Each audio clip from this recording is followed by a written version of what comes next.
a thrilling feeling to explore how people used to live in the past centuries ago. I have already begun to feel as if I have stepped into a world of the past. Today, we are here at UNESCO's declared World Heritage Site, that is Takht-i-Bahi, a massive temple complex, architectural masterpiece that stretches on and on. Let's explore it.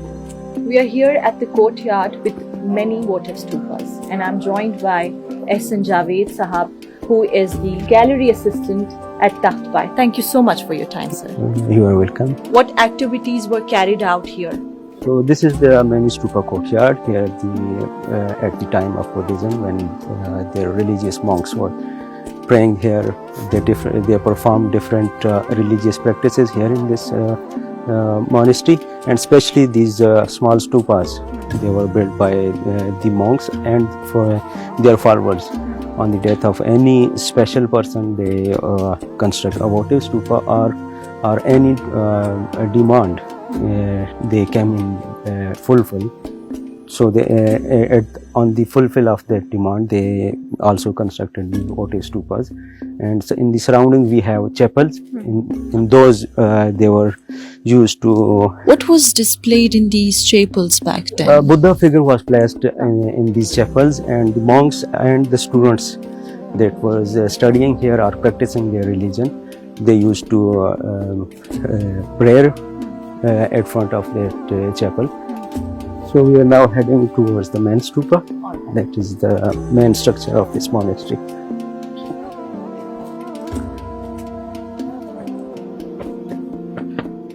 So how many foreign delegations have you received so far? Approximately after every 3 months we are receiving a high delegation. And they are visiting from which countries? From different countries. Like recently today, a Korean delegation visited today early in the morning. And in July, August, we also received a visit from Thailand. Honorable Arya Wangsu, the chief monk of Thailand, visited Takht-i-Bahi in July, and in October he also visited along with 150 other persons, which are included by the monks. They also visited Julia and here in Takht-i-Bahi. Okay. So what is their experience when they come here, they visit? What feelings do they take back along with them? They came here and they were very happy from the preservation of that site, and also they appreciated the work done by the government, or they are preserving that sites, and they also perform their religious rituals here in Takht-i-Bahi. So what is the meaning of Takht-i-Bahi, and from which language has it been derived? The meaning of Takht-i-Bahi is a throne of water, and it is derived from a Persian word. Takht means the top of a hill, and Bahi means water. It means that the people says that there was 2 springs on the top of this Takht-i-Bahi mount. So that's why the name came into that Takht-i-Bahi.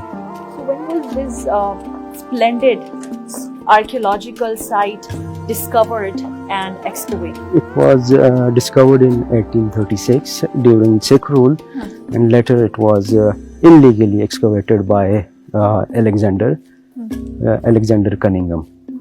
He was also an officer here in India at that time, and he excavated the site illegally, which we call nowadays that they were only hunting antiquity. They were only in the search of the sculptures. That's why we call them. That was not a scientific method. That's why we call that excavation in 1869 to 1873. That is illegal excavation they did here in Takht-i-Bahi.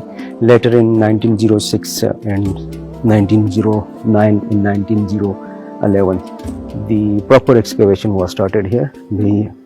Dr. Spooner, the first curator of Peshawar Museum, started the proper excavation or scientific excavation of the Takht-i-Bahi. UNESCO declared Takht-i-Bahi a World Heritage Site in 1980. Yes. So there are many other Buddhist heritage sites in Khyber Pakhtunkhwa region. But what do you think makes Takht-i-Bahi different from the rest Buddhist sites? structural construction of this site is very different as compared to the other sites that are in this region or in this Kandahara region or in KP. Their structure is very different and their monastery is very different as compared to the other sites that are in KP, and there have also a Zoroastric concept that was before the Buddhism came here. This is also an aspect to include that in the World Heritage List. So the votive stupas on these heritage sites, mostly they are same on every site. They are different shapes. They are square, octagonal, hexagonal, or in a round shape. So what is the monastic life and rituals of Buddhist monks? Just now we are standing in, we are walking in the monastery cells, the monastery area. The monks used to pray here. They also meditate here, and normally they were praying in these cells. You are seeing them at front. These are the cells in which they used to sit and pray. We have seen some various different cells that were enclosed from all the three sides, but this one are fairly open. What's the reason for that? Those cells are meditation cells where they can sit and meditate without any disturbance for hours and hours. Here in these cells they used to just study their religious practices. They used to meditate there when they get some education or the initial or the basics. After that their studies shifted into the meditation cells. We are now going into the basement. What is located in the basement? These are the meditation cells. We are just going into those meditation cells where the monks used to meditate. It must have been really strenuous meditation, doing it in the basement, cutting off from the world completely. Yeah. They used to their meditation without any disturbance or any external interference. In the meditation period or in their meditational prayers, they have no interaction with the outer world. They used to meditate. They have full concentration on their religious practices, and they used to meditate in these rooms.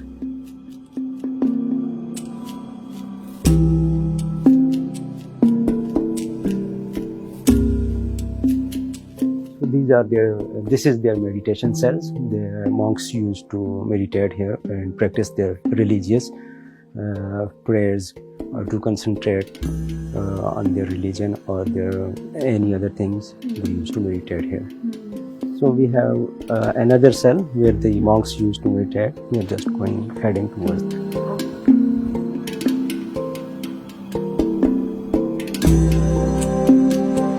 So this is the courtyard of the meditation cells. This is the courtyard. During meditation, they are allowed only to enter this area, not to the external world. This is their boundaries. During meditation, the monk or spiritual leader can only come here for the natural light or for other their needs.